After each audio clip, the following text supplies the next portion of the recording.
तो उस बंदे ने पहले उन 4 बच्चों को मारा, उसके बाद उस औरत की हत्या कर दी। अभी हमारे यूपी में जो अंबेडकर नगर में 4 बच्चों की हत्या और उनके साथ साथ उनकी माँ की भी हत्या का जो मामला सामने आया है, इसने सबको भाई साहब हैरान करके रख दिया एक तरीके से। सोचो आज इंसान दौलत के लिए कितना गिर सकता है, मतलब उसको अपनी जान की भी परवाह नहीं है, आज इंसान दौलत के लिए इतना गिर गया है। अभी ये कल परसों की ही बात है कि 4 बच्चों की उन्हीं के घर में लाश मिलती है। हालांकि पुलिस ने इन बच्चों की पहले माँ पे शक किया कि माँ ने इन बच्चों को मारा है, लेकिन भाई हैरानी की बात तो ये निकली कि उसी माँ का गांव से थोड़ी दूर एक नाले में शव मिला। अब जब उन बच्चों की माँ की बॉडी गांव के एक नाले से मिली तो पुलिस को भी शक हो गया ये किसी मोहल्ले के या फिर किसी रिश्तेदार का काम है। उसके बाद जब पुलिस इंक्वायरी करती है तो पता लगता है कि एक 19 साल का लड़का आमिर, उसने उन 4 बच्चों जो 8 से लेकर 15 साल के थे और उनकी माँ का कत्ल किया है। उसने कत्ल क्यों किया है?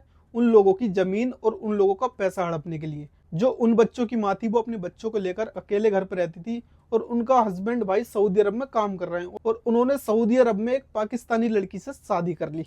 वाह भाई क्या जमाना गया, आपने बीवी बच्चों को घर पे छोड़ के तुम यहाँ पर पड़े हो और यहाँ पर शादी कर रहे हो।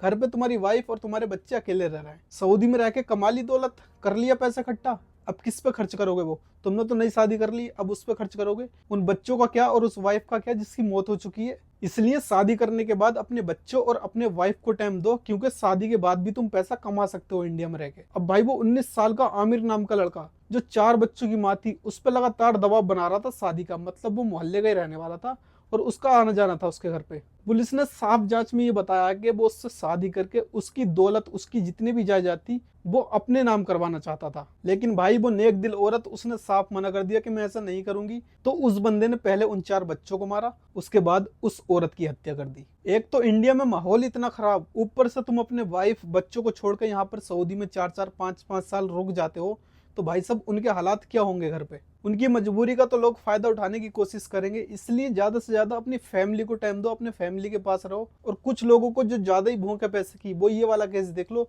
वाइफ और बच्चे सब इस दुनिया में नहीं रहे, खुद अब सऊदी में पड़ा है बंदा दूसरी शादी करने के बाद। और वो आमिर नाम का लड़का जिसने ये कत्ल किए हैं, उस पर भाई साहब रेप, हत्या, इन सब मामलों में वो पहले जेल जा चुका था और अभी वो जेल से बाहर आया था जमानत पे। तो ऐसे लोगों का अगर तुम्हारे घर आना जाना है तो समझो तुम्हारे घर की बर्बादी पक्की है। अब भाई ऐसा नहीं है जो आदमी या बाहर रह के कमाता वो सिर्फ अपने लिए कमाता, ओब्वियसली वो अपने बच्चों और फैमिली के लिए कमाता, लेकिन उस पैसे का फायदा क्या जब उसकी फैमिली ही नहीं रही। अगर आज वो अपनी फैमिली के साथ होता तो उसको ये दिन ना देखना पड़ता। 2 से 3 दिन में भाई 6 लोग इस दुनिया को छोड़ के ऐसे चले गए जैसे वो दुनिया पे एग्जिस्ट ही नहीं करते थे। 4 मासूम बच्चे, उनकी माँ, खुद उसके बाद फिर आमिर को एनकाउंटर में पुलिस ने मार दिया। अपनी जिंदगी लाइफ के अंदर एक सिंपल सा रूल रखो कि जब तक शादी नहीं हो रही